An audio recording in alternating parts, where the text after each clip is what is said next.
بسم اللہ الرحمن الرحیم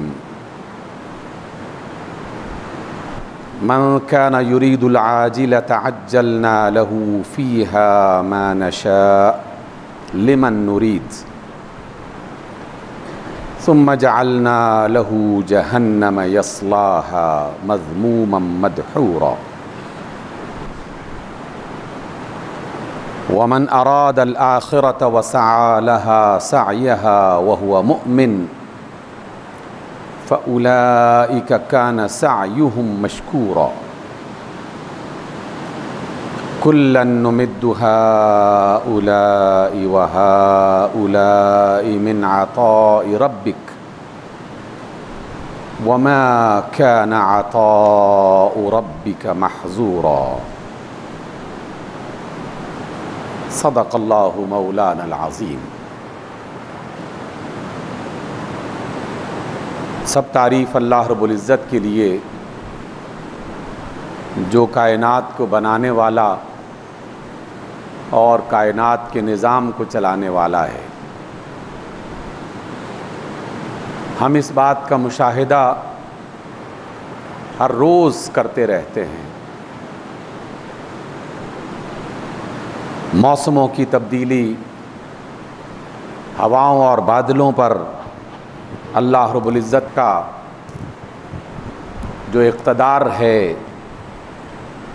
اس کا مشاہدہ ہم آئے دن کرتے رہتے ہیں، اور رب ذوالجلال اپنی قدرت کا اور اپنے اختیار کا ثبوت مختلف اوقات میں ہمیں اس لیے دیتا رہتا ہے تاکہ ہم اسے یاد کریں، یاد کرتے ہوئے اس کی عظمت کو اپنے دل میں بٹھائیں اور اس کی عظمت اور کبریائی کا احساس کرتے ہوئے اپنے کردار اور اپنے عمل کو بہتر بنائیں۔ لیکن ہماری اسی دنیا میں ہم انسان کی جنہیں اللہ نے شعور عطا کیا، عقل اور فہم کی، سمجھ بوجھ کی طاقت عطا کی، یہی دل، یہی آنکھیں، یہی کان، ارادہ ہو تو کام کرتے ہیں، ارادہ نہ ہو تو کام نہیں کرتے، اور ہم اس تجربے سے بھی آئے دن گزرتے رہتے ہیں۔ بعض اوقات انسان اس کیفیت میں ہوتا ہے کہ چاروں طرف ایک ہنگامہ اور ایک شور برپا ہے، لیکن اسے احساس نہیں ہوتا، اور بعض اوقات اس کیفیت میں ہوتا ہے کہ سرگوشیاں بھی سن لیتا ہے۔ بعض اوقات ایسا ہوتا ہے کہ بڑی بڑی تکلیفیں انہیں وہ نظر انداز کر دیتا ہے، اور بعض اوقات ایسا ہوتا ہے کہ ایک معمولی سی بھی تکلیف برداشت کے قابل نہیں رہتی، اس کا احساس بڑھتا رہتا ہے، اور یہ دو حوالوں سے ہمیشہ انسان کے ساتھ وابستہ رہا ہے۔ ایک اس کی جسمانی کیفیت اور حالت، جسے اللہ تعالیٰ نے ایک خاص نظام کے مطابق بنا رکھا ہے، اس میں کسی بیماری کی وجہ سے، کسی حادثے کی وجہ سے بعض اوقات اس طرح کی صورتحال پیش آتی ہے۔ ہم ایسے افراد کو بھی دیکھتے رہتے ہیں، اور تاریخ میں ان کے حوالے بھی موجود ہیں۔ مجھے اچھی طرح یاد ہے، عربی ادب میں ایک بہت بڑے ادیب اور اسکالر گزرے ہیں، اور 80+ یعنی 80 برس سے زیادہ ان کی عمر ہو گئی، تو کسی نے ان کا حال پوچھا تو انہوں نے کہا کہ بستر پہ پڑا ہوں، جسم کا ایک حصہ اس قدر حساس ہو چکا ہے کہ معمولی سا کانٹا بھی چبھ جائے تو درد سے بلبلا اٹھتا ہوں، اور جسم کا دوسرا حصہ اس قدر مفلوج ہو چکا ہے کہ چھریوں سے کاٹ بھی دیا جائے تو پتہ نہیں چلتا۔ یہ انسانی جسم کے اندر تبدیلیاں ہیں، مختلف بیماریوں کی وجہ سے، حادثات کی وجہ سے۔ یہ بھی اللہ تعالیٰ کی قدرت کا ایک انداز ہے کہ وہ دکھاتا ہے کہ میں کس قدر با اختیار ہوں اور میں کیا کچھ کر سکتا ہوں۔ لیکن قرآن مجید کی بیشتر آیات ایک دوسری کیفیت کی طرف توجہ دلاتی ہیں، اور وہ یہ کہ انسان بالکل ٹھیک ٹھاک ہے، ہوش و حواس میں موجود ہے، دل کام کر رہا ہے، آنکھ کان ناک سب کام کر رہے ہیں، لیکن بس توجہ نہیں ہے اس کی طرف، خیال نہیں ہے اس کی طرف۔ توجہ نہ ہونے کی وجہ سے بھی بعض اوقات انسان ایسا ہی ہو جاتا ہے کہ جیسے وہ نہیں ہے۔ اس اعتبار سے ہم اللہ کی قدرتوں کا مشاہدہ کرتے ہوئے اسے پہچاننے کی کوشش کریں، اور پھر اس کی تعلیمات، اس کے احکام، اس کی باتیں، اس کی طرف توجہ دیں۔ جب توجہ دیں گے تو یقیناً ہر توجہ دینے والے فرد کے اندر ایک تبدیلی لازماً پیدا ہوگی، کیونکہ اگر اسے کوئی چیز مفید اور اچھی اور بہتر نظر آئے گی تو اس کا شعور اسے اس بات پر آمادہ کرے گا کہ تمہیں یہ اختیار کر لینا چاہیے، اور جس میں نقصان ہو، خطرہ ہو، پریشانی کا اندیشہ ہو تو اس کا شعور آگاہ کرے گا کہ تمہیں یہ اختیار نہیں کرنا چاہیے۔ سامعین محترم، آج کی جو آیات میں نے آپ کے سامنے تلاوت کی ہیں، جو اللہ نے ہمیں عطا فرمائی ہیں، یہ بہت بڑی آیات ہیں۔ ہماری زندگی کی تمام بھاگ دوڑ، ساری جد و جہد وہ ان دو آیات کے آس پاس اور اس کے گرد گھومتی ہیں۔ رب ذوالجلال فرماتے ہیں، من کان یرید العاجلۃ عجلنا له فیہا ما نشاء لمن نرید۔ اس میں ایک لفظ استعمال کیا اللہ نے، العاجلہ۔ عاجلہ کا جو لفظ ہے یہ عجلت سے بنا ہے، اور عجلت ہم اپنی اردو زبان میں، اپنی مقامی زبانوں میں بھی جانتے ہیں کہ جو فوری ملنے والی ہو، جو جلدی سے حاصل ہونے والی چیز ہو، اس کو اللہ رب العزت نے العاجلہ کا نام دیا ہے۔ اور تمام مفسرین متفق ہیں کہ اس سے مراد دنیا کی زندگی ہے۔ دنیا کی زندگی میں ہم انسان ہمیشہ اس بات کی فکر میں رہتے ہیں کہ ادھر میں زمین میں بیج ڈالوں اور ادھر درخت بڑا ہو کر پھل دینا شروع کر دے، ادھر میں کام کروں ادھر اس کا نتیجہ مل جائے، ادھر ذرا سی محنت کروں اور ادھر مجھے اس کا فائدہ حاصل ہو جائے۔ دنیا کی زندگی کچھ ایسی ہی ہے۔ اس وجہ سے انسان پریشان ہو جاتا ہے بہت جلد کہ میں نے اتنا کچھ کر لیا، نتیجہ ہی سامنے نہیں آ رہا، فائدہ ہی نہیں ہو رہا، نقصان ہے کہ بڑھتا جا رہا ہے۔ پھر اس کشمکش میں اور کوشش میں جو اسے جلد نہیں مل رہا ہوتا، پریشان ہو کر انسان غلط راہوں کی تلاش کرتا ہے کہ چلو رشوت کے ذریعے سے یہ کام نکلوا لو، جھوٹ بول کر یہ کام نکلوا لو، بددیانتی کر کے یہ کام نکلوا لو، غلط سفارش کر کے یہ کام نکلوا لو۔ اس کے پیچھے ایک ہی بنیاد کام کر رہی ہوتی ہے کہ وہ اللہ تعالیٰ کے اس فیصلے کا انتظار نہیں کرتا۔ اللہ تعالیٰ نے ایک نظام قدرت بنا رکھا ہے اور اس نظام قدرت کا ہمیں پابند بنایا ہے۔ یہ الگ بات ہے کہ کبھی کبھی وہ اپنی قدرت کا اظہار کرنے کے لیے ہواؤں کو آندھی بنا دیتا ہے، درختوں میں ہلچل پیدا کر دیتا ہے، انسان پریشان ہو جاتے ہیں، یہ الگ بات ہے۔ لیکن اس کی کائنات کا نظام عمومی طور پر ایک بنے بنائے سسٹم کے مطابق چل رہا ہے، اور ہمیں اسی کے بارے میں پابند کیا گیا ہے کہ ہم اس کے بارے میں غور کریں اور اپنے معاملات کو درست کریں۔ اس لیے عاجلہ کا لفظ پہلی آیت میں استعمال کیا کہ جو دنیا طلب کر رہا ہے، یعنی جس کے ارادے میں صرف یہ ہے کہ مجھے یہ مال بس دنیا کے لیے ہی چاہیے، مجھے یہ شہرت بس دنیا کے لیے ہی چاہیے، بس دنیا میں ہی مجھے یہ سب کچھ حاصل ہو جائے، اس کا ارادہ، اس کی نیت صرف اپنی موجودہ زندگی کو بہتر بنانا ہے۔ اور العاجلہ کے مقابلے میں اللہ رب العزت نے دوسرا لفظ دوسری آیت میں الآخرہ کا استعمال کیا، اور ہم سب مسلمان کم از کم اس بات پر تو ایمان رکھتے ہیں کہ ہماری زندگی کے دو بڑے حصے ہیں، ایک دنیا کی زندگی اور ایک آخرت کی زندگی، اور ہمیں یہ سمجھایا گیا ہے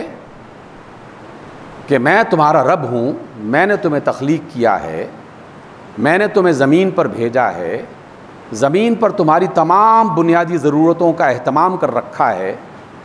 اس کو حاصل کرنے کے لیے تمہیں قوت، صلاحیت، سمجھ بوجھ، وقت، یہ سب کچھ دے رکھا ہے۔ تو میرا ارادہ یعنی اللہ کا ارادہ یہ ہے کہ اس کے بندے اس دنیا میں بھی ایک اچھی، خوشحال، پرسکون، اطمینان والی زندگی بسر کریں، اور اس کے لیے ایک پورا اہتمام اس نے کر رکھا ہے۔ لیکن وہ اللہ یہ بھی چاہتا ہے کہ تم صرف اپنی دنیا آباد کرنے کا ارادہ نہ رکھو، بلکہ اپنی آخرت کو بھی کامیاب بنانے کی کوشش کرو، کیونکہ وقت تو دنیا میں ختم ہوتا نہیں ہے،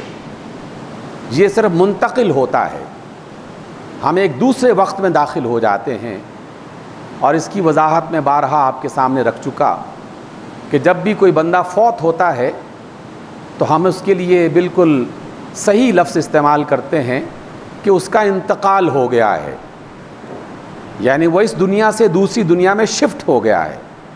ٹرانسفر ہو گیا ہے، جیسے ایک شہر سے دوسرے شہر، ایک ملک سے دوسرے ملک، ہم ایک زمانے سے دوسرے زمانے میں منتقل ہوں گے۔ گویا کہ ہماری زندگی ختم نہیں ہو رہی، یہ کنٹینیوسلی چل رہی ہے، بس اس کی حالت بدل جاتی ہے۔ اور ہمارا مہربان رب یہ چاہتا ہے کہ تم ان دونوں زمانوں میں کامیاب رہو، جب بھی کوئی کام کرو، جب بھی کوئی ارادہ کرو، تو ان دونوں جہانوں کو، دنیا اور آخرت کو اپنے سامنے رکھتے ہوئے پھر اس کے لیے پلاننگ کرو، پھر اس کے لیے بھاگ دوڑ کرو، پھر اس کے لیے اپنی نیتوں کو درست کرتے ہوئے نتائج کا انتظار کرو۔ جس نے ایسا کیا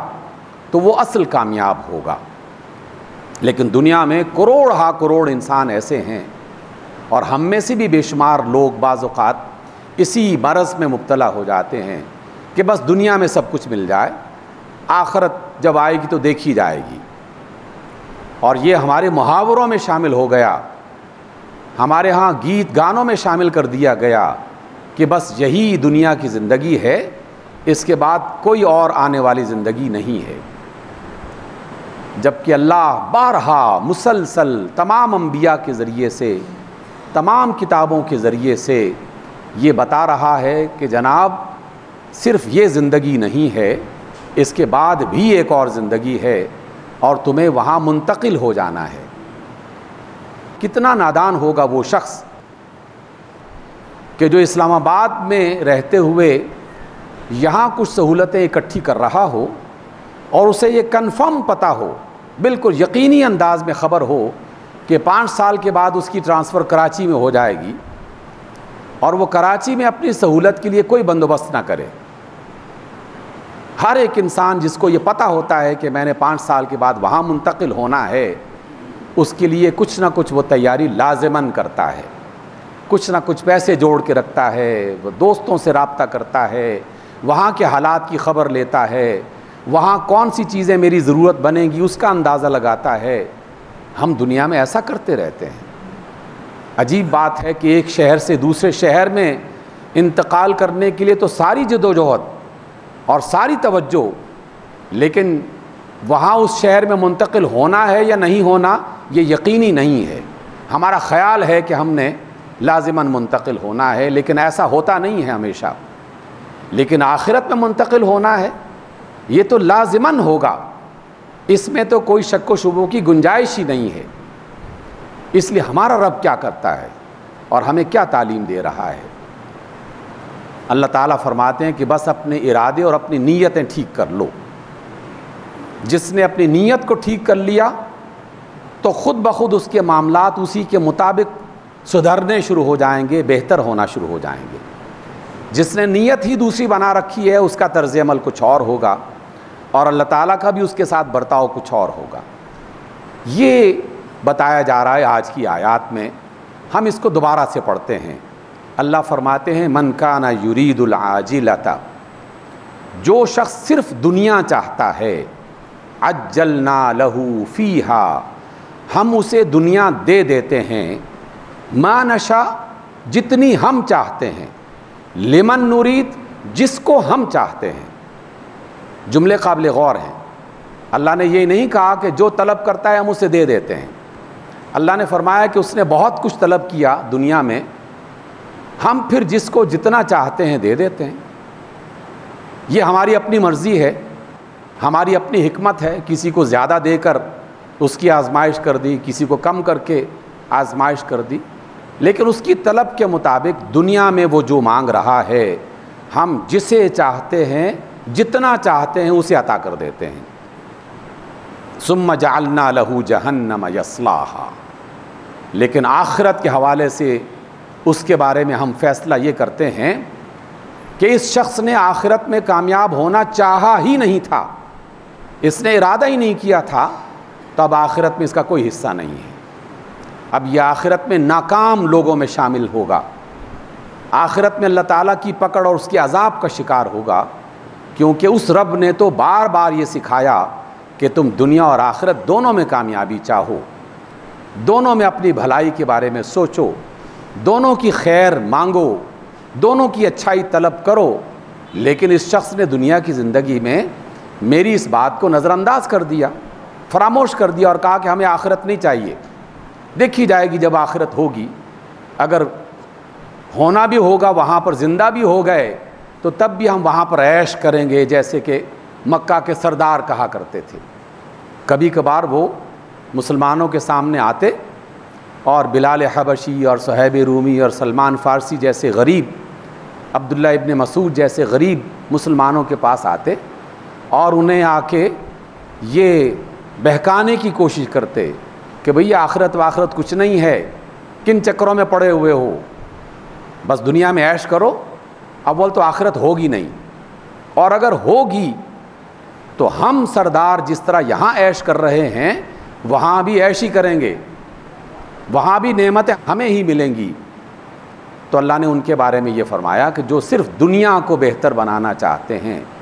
تو ہم اپنی مرضی سے جس کو جتنا دیتے ہیں، جتنا چاہتے ہیں عطا کر دیتے ہیں. لیکن آخرت میں پھر جہنم ہے ان کا ٹھکانہ، اور وہ اس جہنم میں ڈالا جائے گا مذموماً، یعنی ان پر لعنت برسائی جائے گی، ان کی مذمت کی جائے گی اور ان پر تنقید کی جائے گی، مدحورا، اور اپنی رحمت سے دور ہٹا دیا جائے گا انہیں. اس کیفیت میں وہ وہاں پہ پہنچے گا. لیکن دوسرا شخص جو اللہ کو مانتا ہے، رسول کو مانتا ہے، قرآن کو مانتا ہے، ومن اراد الآخرۃ، اور جو آخرت کو چاہے گا، وسعى لها سعيها، اور اس کے لیے بھاگ دوڑ کرتا ہے، وهو مؤمن، اور وہ مومن بھی ہے، فأولئك كان سعيهم مشكورا، تو ایسے لوگ ہوں گے جن کی محنت، جن کی کوشش کو ہم قدر کی نگاہ سے دیکھیں گے. شکر کا لفظ بڑا عجیب و غریب قسم کا لفظ ہے. انسان جب شکر ادا کرتا ہے تو اللہ تعالیٰ کی نعمت، اس کا احسان مانتے ہوئے اس کی تعریف کرتا ہے. اے اللہ تیرا کرم، تیری مہربانی، تیری رحمت، تیری عنایت کہ تو نے مجھے اس بات سے نوازا، یہ نعمت عطا کر دی، یہ اولاد عطا کر دی، یہ شہرت عطا کر دی، یہ عزت عطا کر دی. انسان جب شکر کرتا ہے تو اللہ تعالیٰ کی نعمتوں کا اعتراف کرتے ہوئے اس کی تعریف کرتا ہے، لیکن اللہ بھی شکر کرتا ہے۔ لیکن اللہ کی طرف سے جب شکر ہوتا ہے تو وہ انسانوں کی محنت کی قدردانی کرتا ہے، انسانوں کے عمل کا نتیجہ اسے عطا کرتا ہے، اور اس کی شکر گزاری اتنی بہترین اور اتنی پرفیکٹ ہے کہ یہ تو اس نے ایک اور ایک دو کی طرح فیصلہ کن انداز میں بتا دیا کہ کسی بندے کی ایک بھی نیکی کو میں ضائع نہیں کروں گا۔ آپ نے ایک پیسہ میرے بینک میں جمع کروا دیا، اسے یہ جان لینا چاہیے کہ وہ ضائع نہیں ہوا، اس کا بینک کرپٹ بھی نہیں ہوتا، اس کے ہاں چیزوں کو دبایا بھی نہیں جاتا، بلکہ نہ صرف یہ کہ وہ اس کی اس محنت کو محفوظ کرتا ہے، بلکہ دنیا میں اس کا فائدہ دینے کے ساتھ ساتھ ایک بڑا فائدہ آخرت میں اس کے لیے محفوظ کر لیتا ہے، کیونکہ وہ مہربان رب ہے۔ وہ اللہ اپنے بندوں کی کسی محنت کو ضائع کر ہی نہیں سکتا، وہ کرتا ہی نہیں ہے، اس نے یہ وعدہ کر رکھا ہے ہم سے، کان سعیہم مشکورا، اس کی محنت کامیاب ہو گئی، اس کی محنت کی قدر محفوظ ہو گئی۔ سامعین گرامی، اب آخری 2-3 منٹس میں یہ بات ہم سمجھنے کی کوشش کرتے ہیں کہ اس آخرت کی نیت اور آخرت میں کامیاب ہونے کی نیت کا مطلب کیا ہے؟ کیا صرف یہ کہ میں اللہ کو مانتا ہوں، میں رسول کو مانتا ہوں، میں آخرت کو مانتا ہوں، میں جنت دوزخ کو مانتا ہوں، بس نیت کر لی اور اس کے بعد آخرت ٹھیک ہو جائے گی؟ ایسا نہیں ہے۔ پھر رسول اللہ صلی اللہ علیہ وسلم ہماری رہنمائی کرتے ہیں کہ جس نے یہ نیت کر لی کہ اے میرے رب میری دنیا کو بھی بہتر بنا دے، میری آخرت کو بھی بہتر بنا دے، تو پھر اسے اس نیت کے ساتھ اپنے کام کو درست کرنا ہے، اپنے کام کو ٹھیک کرنا ہے، اپنے کام کو اچھا بنانا ہے،